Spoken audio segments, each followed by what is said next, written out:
በግብፅና በኢትዮጵያ ላይ የተነገረ ትንቢት። ዋናው የጦር አዛዥ በአሦር ንጉሥ በሳርጎን ተልኮ የአዛጦንን ከተማ ወሮ በያዘበት ዓመት በዚያ ጊዜ እግዚአብሔር የአሞጽን ልጅ ኢሳይያስን ማቁን ከሰውነትህ ጫማህን ከእግርህ አውልቅ ሲል ተናገረው። እርሱም እንዲሁ አደረገ። እርቃኑንና ባዶ እግሩን ተመላለሰ። ከዚያም እግዚአብሔር እንዲህ አለ፣ ባሪያዬ ኢሳይያስ 3 ዓመት በግብፅና በኢትዮጵያ ለምልክትና ለማስጠንቀቂያ እርቃኑና ባዶ እግሩን እንደሄደ እንዲሁ የአሦር ንጉሥ ወጣትና ሽማግሌ የሆኑትን የተማረኩ ግብፃውያንና የተሰደዱ ኢትዮጵያውያንን እርቃናቸውንና ባዶ እግራቸውን ይወስዳቸዋል። መቀመጫቸውን ገልቦ በመስደድም ግብፅን ያዋርዳል። በኢትዮጵያ ተስፋ ያደረጉ በግብፅ የተመኩ ይፈራሉ፣ ይዋረዳሉ።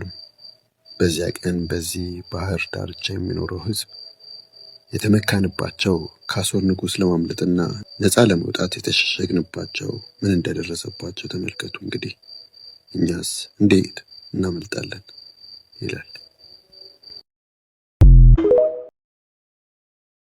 በግብፅና በኢትዮጵያ ላይ የተነገረ ትንቢት።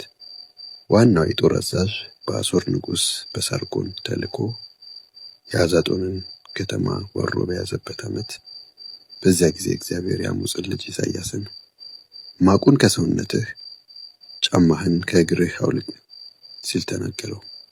እርሱም እንዲሁ አደረገ። እርቃኑንና ባዶ እግሩን ተመላለሰ።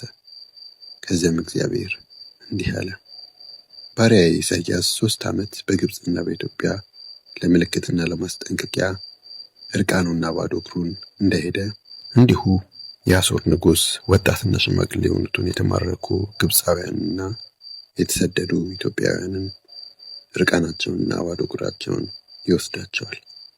መቀመጫቸውን ገልቦ በመስደድም ግብፅን ያዋርዳል። በኢትዮጵያ ተስፋ ያደረጉ በግብፅ የተመኩ ይፈራሉ፣ ይዋረዳሉ። በዚያ ቀን በዚህ ባህር ዳርቻ የሚኖረው ሕዝብ የተመካንባቸው ከአሦር ንጉሥ ለማምለጥና ነፃ ለመውጣት የተሸሸግንባቸው ምን እንደደረሰባቸው ተመልከቱ። እንግዲህ እኛስ እንዴት እናመልጣለን ይላል። ባዶ እግራቸውን ይወስዳቸዋል። መቀመጫቸውን ገልቦ በመስደድም ግብፅን ያዋርዳል። በኢትዮጵያ ተስፋ ያደረጉ በግብፅ የተመኩ ይፈራሉ፣ ይዋረዳሉ። በዚያ ቀን በዚህ ባህር ዳርቻ የሚኖረው ሕዝብ የተመካንባቸው ከአሦር ንጉሥ ለማምለጥና ነፃ ለመውጣት የተሸሸግንባቸው ምን እንደደረሰባቸው ተመልከቱ። እንግዲህ እኛስ እንዴት እናመልጣለን ይላል።